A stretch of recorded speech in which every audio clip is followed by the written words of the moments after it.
lang ang daan. Pero bakit? Maraming hindi may alam. Kasi may kaaway ang Diyos. Sino yon? Si Satan. Ginagawa kanyang busy para hindi mo malaman. Ginagawa kanya, sige magpayaman ka, trabaho ka ng trabaho. Sige, magbisyo ka ng magbisyo. Binibisi ka niya ni Satan para hindi mo malaman ang tunay na daan. Yun ang ginagawa ni Satan.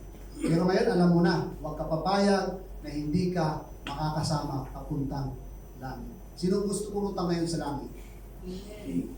Amen? Nanay? Pero kailangan mo na natin mamatay ngayon.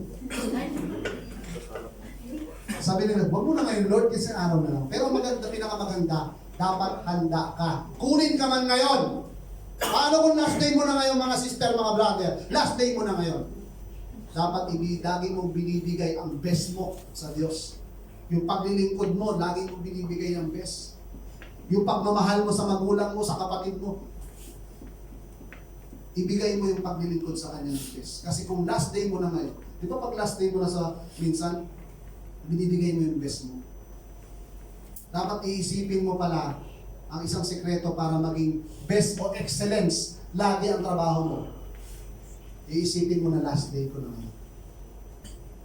Iisipin mo na ngayon ay bukas hindi na ako magigising.